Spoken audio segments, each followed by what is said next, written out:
Pemirsa, untuk mengetahui kondisi terkini di Tiongkok, kami sudah tersambung via Skype dengan Duta Besar Republik Indonesia untuk Tiongkok, Duta Besar Johari Oratmangun di Beijing, Tiongkok. Selamat sore, Pak Johari. Selamat sore, Mbak Lutmila. Iya, Pak Johari, kita sudah mendengar kabar baik dari Tiongkok bahwa jumlahnya sudah menurun jauh dan beberapa rumah sakit darurat juga sudah ditutup. Tapi saya ingin tahu gambaran secara umum penanganan corona di sana seperti apa saat ini, Pak Johari? Saya kira penanganan masih tetap full speed ya, bukan berarti berkurang lalu penanganannya berkurang. Karena faktor kewaspadaan dan kehati-hatian itu tetap dilaksanakan oleh pemerintah Tiongkok.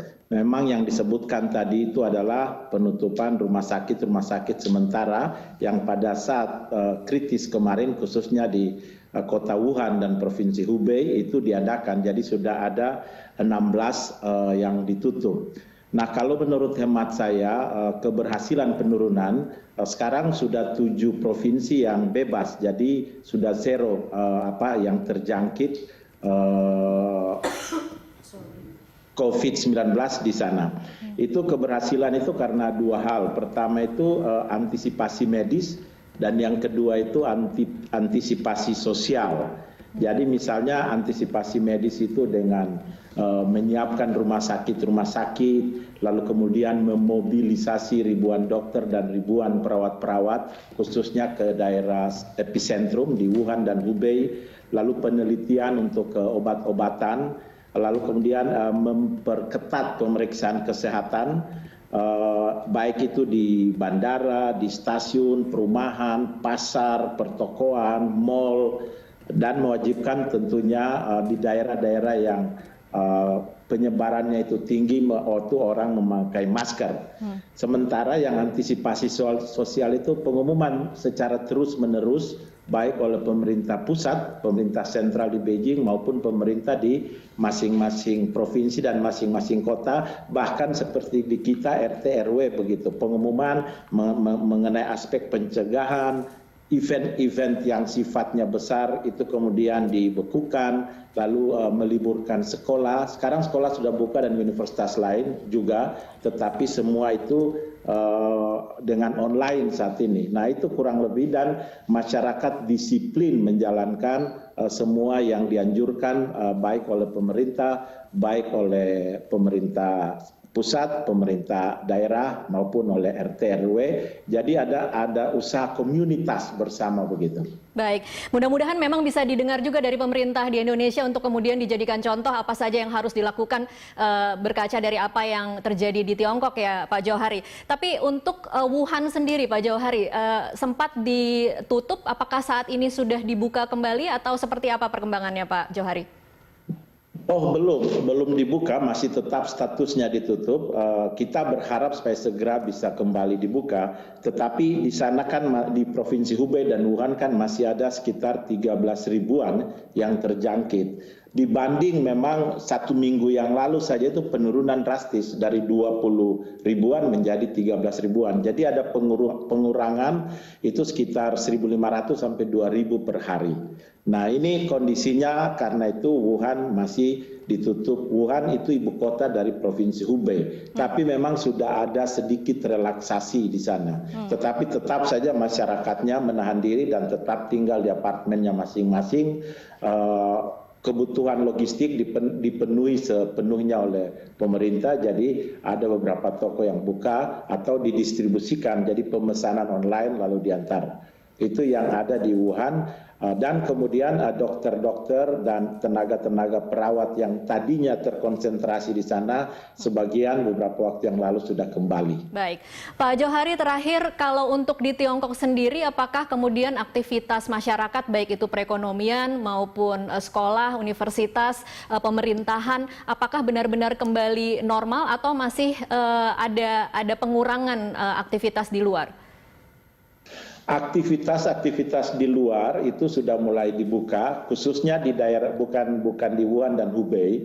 Jadi pergerakan manusia, pergerakan barang, pergerakan kendaraan sudah dimulai lagi. Bahkan aktivitas-aktivitas ekonomi sudah dimulai. Jadi kurang lebih sudah sekitar 70-an% mulai berproduksi lagi. Tetapi itu semua dengan mengikuti secara ketat peraturan yang diberikan oleh pemerintah. Saya ambil contoh saja yang dekat dengan saya karena KBRI, misalnya kami semua staf ke sini tiap pagi saya anjurkan kalau merasa badan itu tidak fit benar jangan ke kantor. Yang kedua itu setiap memasuki kantor harus dicek suhu badannya. Begitu juga pulang. Di setiap titik-titik untuk masuk kita siapkan peralatan-peralatan untuk membasuh tangan, membersihkan tangan, dan lain-lain. Itu bukan hanya di KBRI, misalnya kita berkunjung ke pusat perbelanjaan, misalnya event di pasar tradisional, itu juga dilakukan. Jadi disediakan untuk pembersih tangan, kemudian dicek suhu badannya. Begitu juga kalau mau naik kendaraan umum atau mau naik taksi, itu juga dites suhu badannya dan lain-lain. Begitu juga di tempat-tempat seperti RW yang saya bilang tadi atau apartemen di sini, mereka punya kartu termasuk staf-staf kita, keluar masuk itu dikontrol, lalu kemudian dicek suhu badannya dan lain-lain. Jadi pergerakan sudah mulai tetapi mengikuti aturan yang sudah ditentukan oleh pemerintah. Baik, Pak Johari, bagaimana dengan kondisi WNI di sana? Oh ya, kondisi WNI di sini syukur alhamdulillah pada saat kan libur itu, jadi WNI di sini kurang lebih 15 ribuan, 14.700 itu mahasiswa. Jadi kita anjurkan supaya lanjutkan liburnya di Indonesia, sehingga yang tertinggal di sini kurang lebih 1.600-an. Sebagian besar mahasiswa rata-rata tinggal di kampus, jadi mereka dan kebanyakan itu yang sedang menyelesaikan studinya, jadi membuat tesisnya baik S2 maupun S1. Nah, kami dari KBRI memonitor terus, kita mensuplai mereka tentunya dengan kebutuhan yang utama beberapa waktu yang lalu itu masker, juga vitamin-vitamin untuk menjaga daya tahan tubuh. Kalau ada yang butuhkan logistik yang lain, kita berusaha semaksimal mungkin juga untuk memberikan kepada mereka.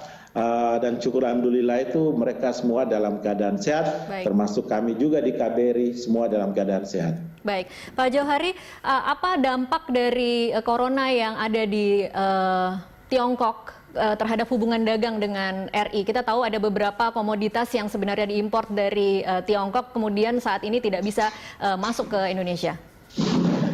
Iya, memang dampaknya pasti ada karena paling tidak 23-30% kebutuhan bahan baku dan barang modal kita itu berasal dari Tiongkok. Jadi kalau tidak bisa tersuplai maka tingkat produksinya juga akan menurun di Indonesia.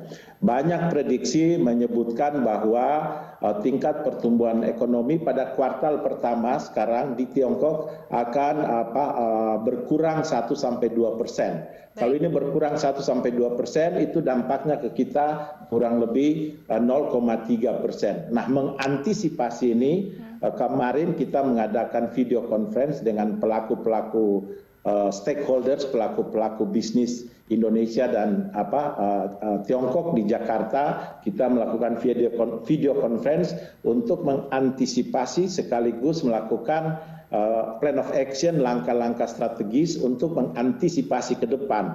Jadi begitu pasca COVID kita sudah punya suatu plan of action untuk melangkah sehingga bisa menutup kekurangan pada kuartal pertama ini. Nah, kemarin hasilnya bagus, sudah disambut positif juga oleh pelaku-pelaku ekonomi di Indonesia.